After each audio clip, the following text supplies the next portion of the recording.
Welcome to Cosmic Whispers, where cosmic mysteries come alive. Your journey beyond the stars begins now. The atmosphere of Earth has transformed dramatically in the span of a single human lifetime. What was once a delicate balance of gases maintaining our planet's temperature is now an increasingly unstable system, driven by human activity and approaching dangerous tipping points. Today, Cosmic Whispers examines not just the problem of global warming, but the actual viable pathways to solving it, starting right now. In 2023, Earth's average temperature reached 1.4 degrees Celsius above pre-industrial levels, edging perilously close to the 1.5-degree threshold scientists have warned against crossing. This isn't merely a statistic. It represents a fundamental shift in the climate system that sustains all life on our planet. The primary driver is clear. Carbon dioxide concentrations have increased from 280 parts per million before the Industrial Revolution to over 420 parts per million today. Methane, with 28 times the warming power of CO2, continues rising at alarming rates. These greenhouse gases trap heat in our atmosphere that would otherwise radiate back into space. The consequences manifest daily across our world: intensifying hurricanes, unprecedented heat waves, accelerating sea level rise, and the collapse of ecosystems that evolved over millions of years. The Great Barrier Reef has experienced 6 major bleaching events since 1998. Arctic sea ice is disappearing at a rate of 13% per decade. These aren't predictions of a distant future. They're observations of our present reality. Every great journey starts with a few brave explorers. Right now, Cosmic Whispers is just beginning, and your support means everything. If you enjoy unraveling the mysteries of the universe, hit subscribe. It's free, and it helps us grow this community together. What makes addressing climate change particularly challenging is the time lag between cause and effect. The carbon dioxide released today will influence Earth's climate for centuries. This delayed feedback loop creates a dangerous scenario where we might not see the full consequences of our actions until it's too late to reverse them. But here's where this narrative diverges from most. While the situation is undeniably serious, it is not beyond our capacity to address. Humanity possesses the scientific understanding, technological capabilities, and economic resources to dramatically reduce emissions and begin stabilizing our climate system. This isn't wishful thinking. It's based on rigorous analysis from energy systems experts, climate scientists, and economists worldwide. The Intergovernmental Panel on Climate Change, or IPCC, has clearly outlined feasible pathways to limit warming to 1.5 degrees Celsius. Each pathway requires reaching net zero carbon emissions by 2050. This sounds distant, but the critical window for action is this decade. Emissions must decrease 45% from 2010 levels by 2030. As we look at Earth from the perspective of planetary science, we recognize something profound. We are not passive observers of geological processes anymore. Humanity has become a geological force in itself, capable of altering atmospheric chemistry on a global scale. This same power, properly directed, can be our salvation. What follows is not a hypothetical roadmap, but an examination of solutions already being implemented today, solutions that could be scaled rapidly, with sufficient political will and investment. From transforming our energy systems to reimagining agriculture, transportation, and industry, the pathways exist. The question is whether we will follow them in time. The global energy system sits at the heart of climate change, accounting for nearly 75% of greenhouse gas emissions. Transforming how humanity generates and uses energy represents our greatest challenge and our greatest opportunity.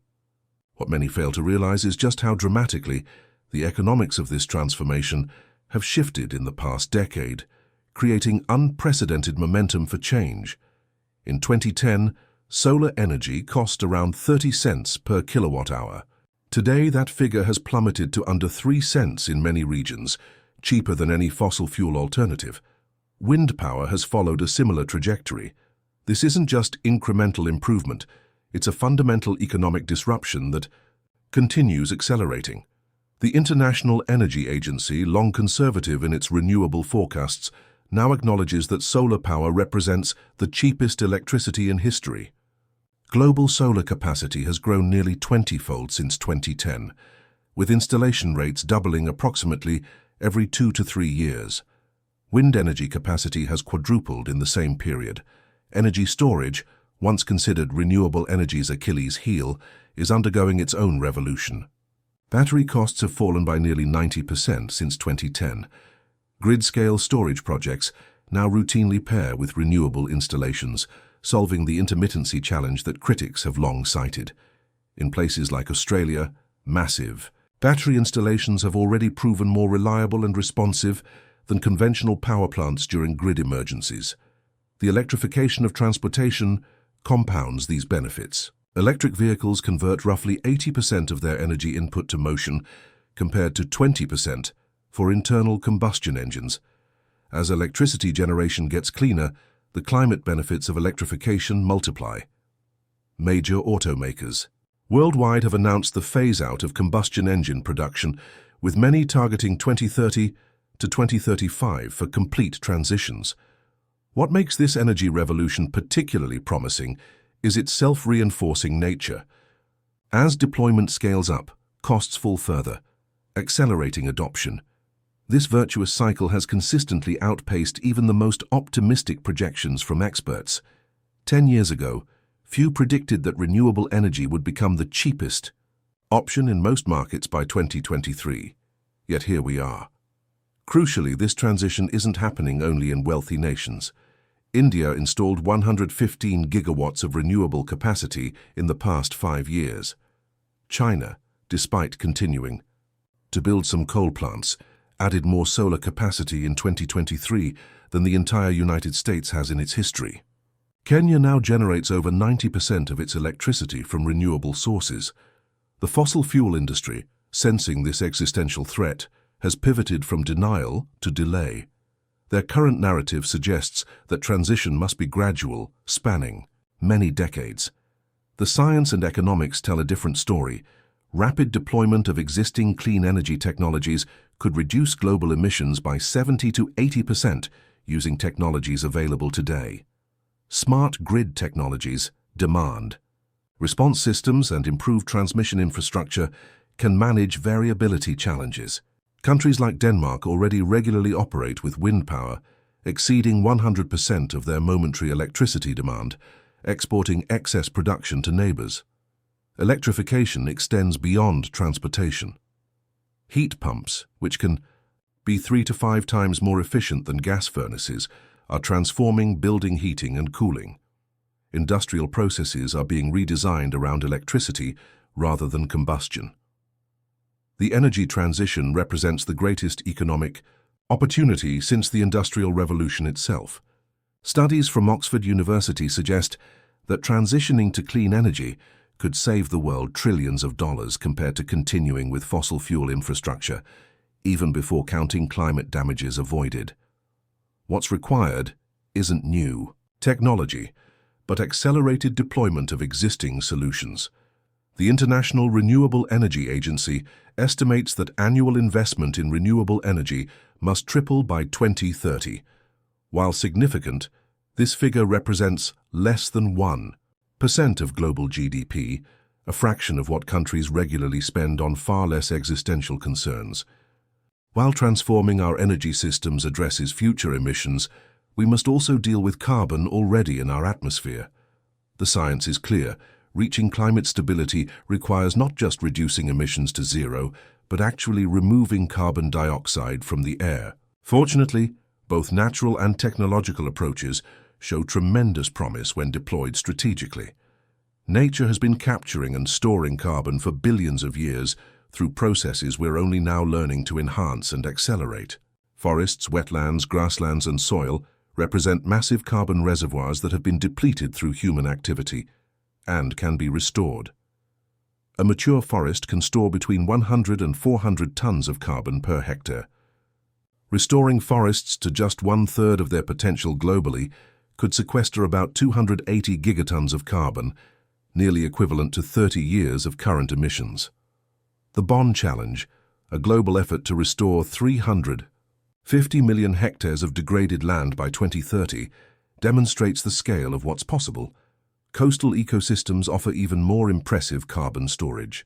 Mangrove forests sequester carbon at rates up to 5 times higher than tropical forests, while seagrass meadows can store carbon for millennia in their soils.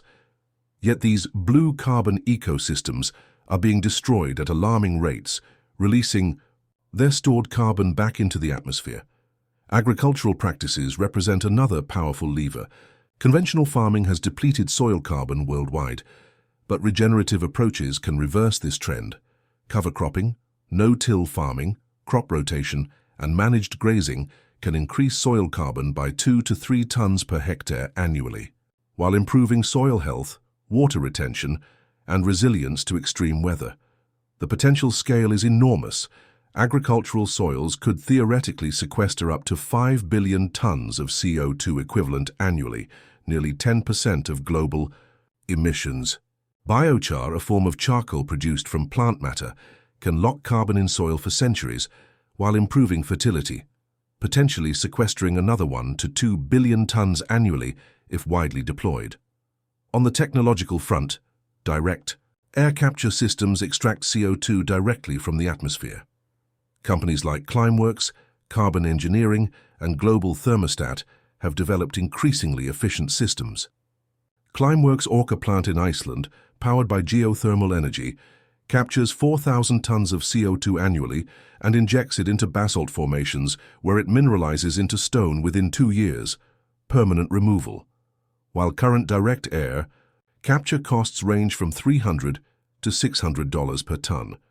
Learning curves suggest costs could fall below $100 per ton with scale, comparable to many conventional climate policies. The U.S. Department of Energy has launched a $3.5 billion program to accelerate this cost reduction. Carbon utilization, incorporating captured carbon into durable products, creates economic incentives for removal. Companies now produce carbon-negative concrete, plastics, and building materials using captured CO2. Carbon-to-fuel technologies create circular carbon cycles for sectors difficult to electrify, like aviation. Enhanced rock weathering accelerates natural processes that have regulated Earth's climate over geological timescales. By spreading crushed silicate rocks over agricultural lands, we can capture between 0.5 and 2 tons of CO2 per ton of rock while improving soil health and crop yields, a true win-win approach. The ocean's natural carbon absorption could be safely enhanced through approaches like ocean alkalinity enhancement, potentially sequestering billions of tons annually while counteracting ocean acidification. What makes these approaches particularly valuable is their complementary nature. No single carbon removal strategy can scale sufficiently, but together, they create a portfolio approach that distributes risks and maximizes co-benefits. Agricultural practices improve food security, reforestation protects biodiversity, technological approaches create new industries and jobs. The most promising pathways combine these approaches with emissions reductions. Project Drawdown, which comprehensively assessed climate solutions, found that many carbon-removing strategies are economically beneficial, even without considering their climate impact. Transportation accounts for approximately 1/5 of global carbon emissions, with urban systems determining not just how we move, but how we live. The transformation of these interconnected systems represents one of our most powerful levers for addressing climate change and improving quality of life simultaneously. Electric vehicles have captured headlines, and for good reason. An electric vehicle charged on today's average grid produces about half the emissions of a comparable gasoline vehicle over its lifetime. As grids get cleaner, this advantage grows. Battery technology continues advancing rapidly, with energy density doubling since 2010 while costs fell by nearly 90%. Major automakers have committed over $1 trillion to electrification in the coming decade. Norway has shown what's possible with proper incentives. 82% of new cars sold there in 2023 were fully electric. China, the world's largest auto market, saw electric vehicles reach 25% of new sales the same year. But focusing exclusively on vehicle electrification misses the bigger opportunity, rethinking transportation systems entirely. The average American car sits unused 95% of the time, representing enormous inefficiency in resources. Shared mobility services, from public transit to car-sharing platforms, can dramatically reduce the number of vehicles needed. Cities designed around public transportation, cycling, and walking, rather than private cars, create fundamentally different emissions profiles. Copenhagen, where 62% of residents commute by bicycle, demonstrates how urban design shapes behavior. Paris has implemented the 15-minute city concept, where most daily needs can be met within a short walk or bike ride, reducing transportation emissions while improving livability. Barcelona's super blocks transform groups of city blocks into pedestrian priority spaces, reducing local emissions by 25% while creating public gathering areas. Similar approaches in Seoul, Bogota, and Singapore have yielded comparable results. High-speed rail networks offer another transformative opportunity. China has built over 40,000 kilometers of high-speed rail in just 15 years, connecting major cities with transit times competitive with flying, but at 1/10 the carbon footprint. Europe's extensive rail network has similar climate. Benefits urban form itself determines emissions far beyond transportation. Compact cities with efficient buildings use 50 to 70% less energy per capita than sprawling developments. Singapore uses district cooling systems that reduce energy use for air conditioning by 40% compared to individual units. Stockholm captures waste heat from data centers and industrial processes to warm buildings through district heating networks. The concept of the circular city takes this further, designing urban systems to eliminate waste and regenerate natural systems. Amsterdam aims to become fully circular by 2050, creating closed-loop systems for materials, energy, and water. This includes everything from modular building design that facilitates future renovation, to biodigesters that convert food waste to energy and fertilizer. Green infrastructure, from urban forests to constructed wetlands, serves multiple functions in climate-smart cities. Philadelphia's Green City Clean Waters program manages stormwater through natural systems rather than traditional infrastructure, saving $4 billion while creating carbon-absorbing green spaces throughout the city. Digital technologies enable further optimization. Barcelona's smart lighting system reduces energy use by 30% while improving service. Singapore's predictive traffic management reduces congestion and associated emissions by 10 to 15%. The economic case for these transformations is compelling. Studies consistently show that compact, transit-oriented development costs less in infrastructure, while generating more economic activity per acre. Property values near high-quality public transit typically increase by up to 50%. Perhaps most importantly, reimagining cities addresses multiple problems simultaneously. The same interventions that reduce carbon emissions also improve air quality, enhance physical activity, strengthen community connections, and reduce inequality of access. Seoul's Cheonggyecheon stream restoration replaced an elevated highway with a restored urban waterway, reducing urban heat island effect by 3 degrees Celsius while creating vibrant public space. These examples demonstrate that climate-friendly, urban transformation isn't theoretical, it's happening now in cities worldwide. The knowledge and tools exist. What's needed is accelerated implementation and political will to overcome established patterns and interests. Our global food system simultaneously faces 3 interconnected challenges: ensuring food security for a growing population, adapting to changing climate conditions, and dramatically reducing its own substantial climate footprint. Agriculture and related land use change account for approximately 1/4 of global greenhouse gas emissions. Yet this sector also offers some of our most promising climate solutions. The conventional agricultural model that emerged after World War II prioritized yield above all else, relying heavily on synthetic fertilizers, monocultures, and mechanization. While this approach successfully increased production, it came with significant environmental costs: soil degradation, biodiversity loss, water pollution, and substantial greenhouse gas emissions, particularly methane from livestock and rice. Production: nitrous oxide from fertilizer use and carbon dioxide from land conversion. A transformation is already underway toward agricultural systems that produce sufficient nutrition while restoring rather than depleting natural resources.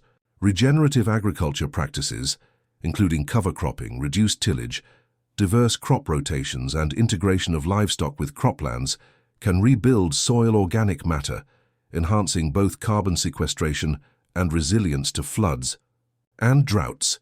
Studies across multiple continents show these approaches can sequester between 0.5 and 3 tons of carbon per hectare annually while maintaining or even improving yields after a transition period. The Rodale Institute's long-running trials demonstrate that regenerative organic systems match conventional yields while using 45% less energy and releasing 40% fewer carbon emissions. Precision agriculture technologies enable far more efficient resource use. GPS-guided equipment can reduce fertilizer application by 20 to 30%. Sensors monitoring soil moisture allow for targeted irrigation, reducing water use by up to 60%, while minimizing nitrous oxide emissions from overwatered fields.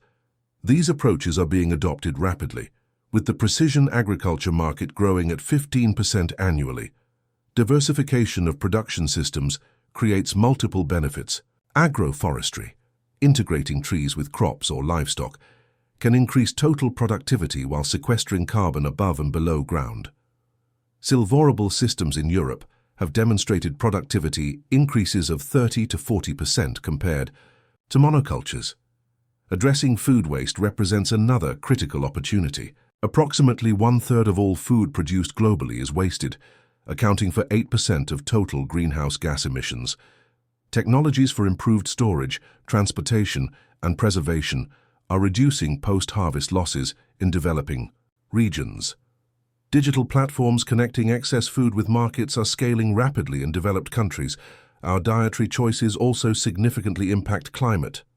Plant-rich diets typically produce 50 to 70% lower emissions than diets heavy in animal products, particularly beef and dairy. This doesn't necessarily require vegetarianism. Even shifting from beef to chicken reduces associated emissions by approximately 70%. Plant-based alternatives and cultivated meat technologies are advancing rapidly, with production costs falling by 80% since 2015. In aquatic systems, well-managed fisheries can provide protein with lower emissions than many land-based sources. Innovators are developing regenerative ocean farming, growing seaweed and shellfish together in systems that sequester carbon, improve water quality, and provide nutrition without inputs like land-based agriculture requires.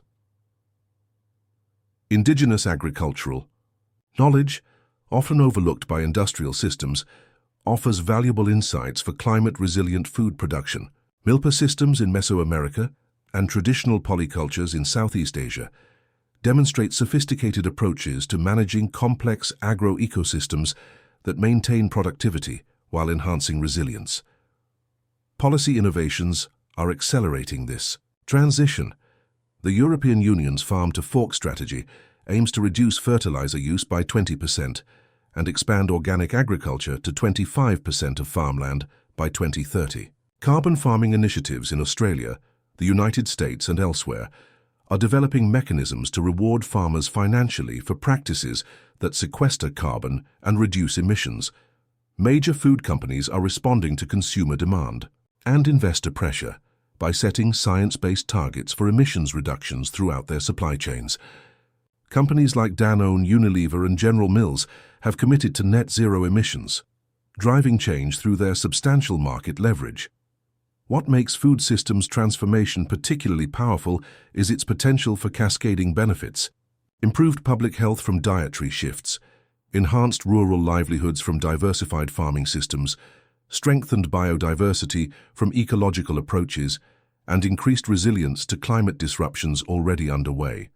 The materials that build our world, steel, cement, plastics, chemicals, underpin modern civilization but come with enormous climate impacts. The industrial processes producing these materials account for nearly 1/3 of global greenhouse gas emissions. Yet here too a revolution is unfolding that could dramatically reduce this footprint while creating more durable, valuable products. Cement production alone generates 8% of global CO2 emissions. If it were a country, it would rank third in emissions behind China and the United States. This comes primarily from the chemical reaction that transforms limestone into clinker, releasing carbon dioxide in the process. Innovative companies are now reimagining this ancient material. Solidia Technologies has developed a cement that absorbs CO2 during curing, reducing overall emissions by up to 70%, while creating stronger concrete that cures in 24 hours instead of 28 days. Carbicrete eliminates cement entirely, using steel slag activated with CO2 to create carbon-negative concrete blocks. These aren't laboratory curiosities. They're commercially available products being used in construction today. Steel, which generates 7% of global emissions, is undergoing similar transformation. Sweden's Hybrid project delivered the first commercial shipment of fossil-free steel in 2021, using hydrogen rather than coal for iron ore reduction.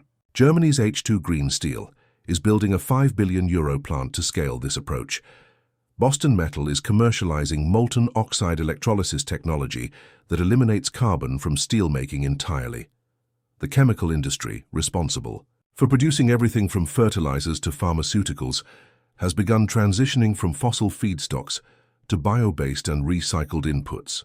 Companies like Sologen are using enzymatic processes to produce industrial chemicals with renewable feedstocks, reducing emissions by 90% compared to conventional approaches. Plastics, perhaps the most visible embodiment of our linear economy, are being reimagined through circular principles. Chemical recycling technologies now enable plastic-to-plastic recycling of previously unrecyclable materials. Bioplastics derived from agricultural waste rather than petroleum are growing rapidly, with production capacity increasing 25% annually. These innovations extend beyond material composition to how products are designed and manufactured.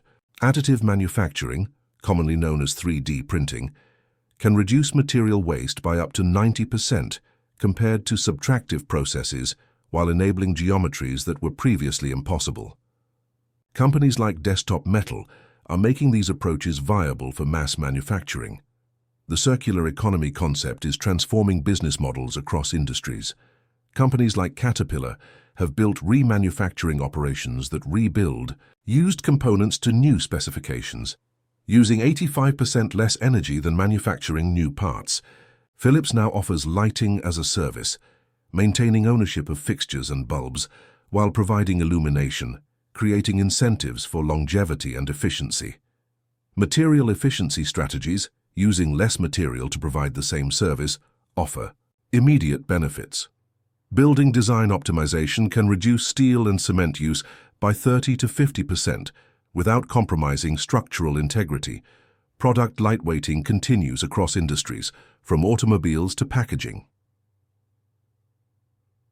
Industrial symbiosis, where one facility's waste becomes another's input, creates system-wide efficiencies.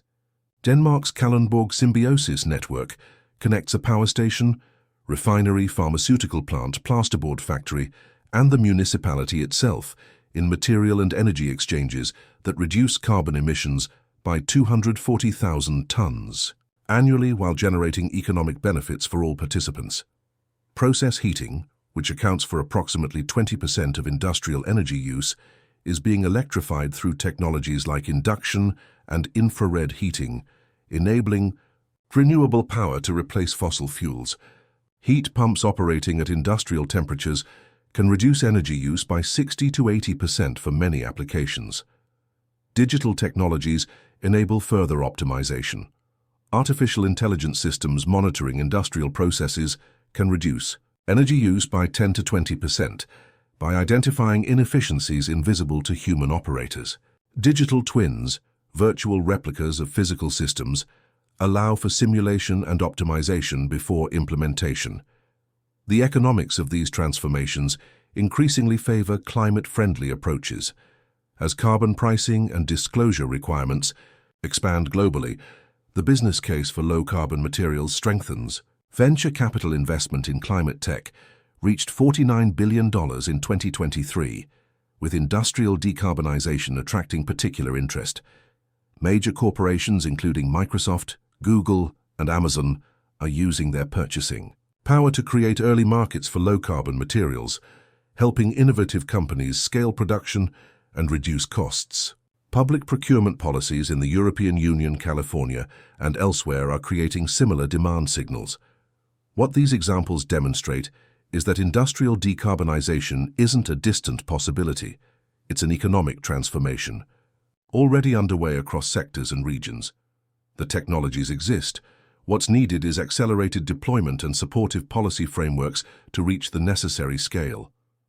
The climate solutions examined throughout this series share a common thread.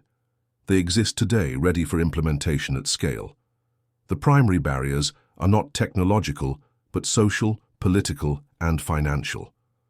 Understanding these barriers and the mechanisms to overcome them is essential for accelerating climate action to the pace science demands.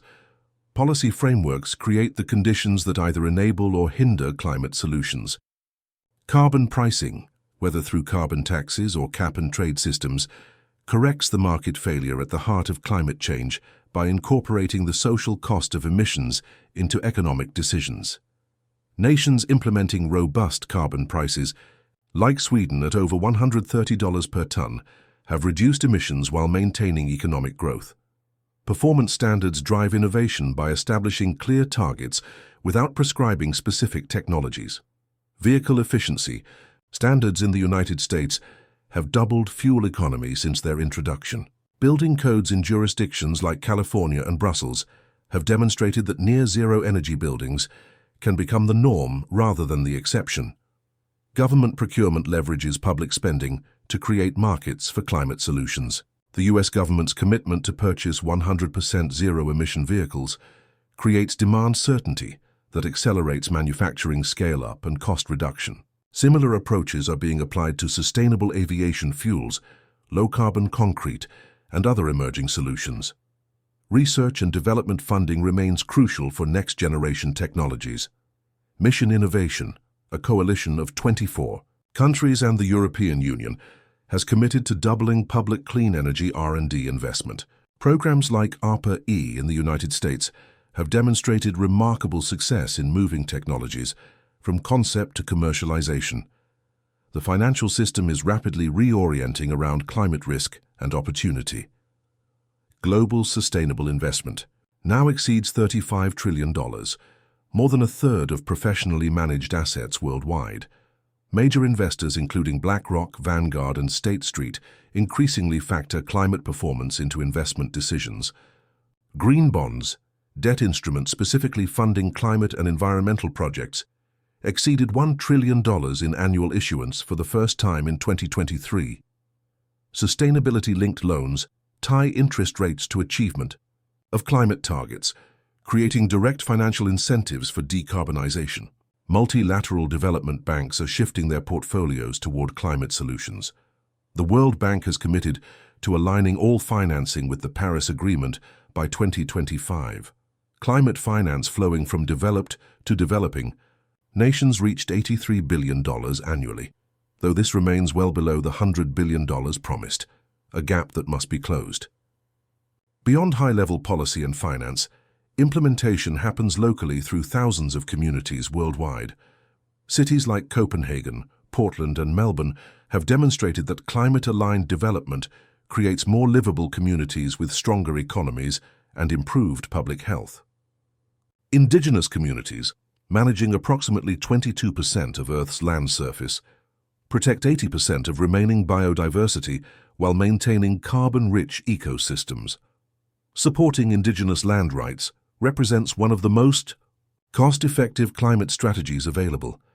Individual actions matter, particularly from those with high carbon footprints. The wealthiest 10% of humanity is responsible for approximately 50% of lifestyle consumption emissions. Personal choices around transportation, housing, diet, and consumption create both direct emissions reductions and crucial market signals. Systems change requires addressing the narratives and power structures that maintain the status quo. Fossil fuel companies spend hundreds of millions annually on lobbying and public relations to delay climate action. Countering this influence requires building broad constituencies for climate solutions that transcend traditional political divisions. The economics increasingly favor climate action. The cost of inaction in destroyed infrastructure, agricultural losses, health impacts, and ecosystem degradation far exceeds the investment required for transformation.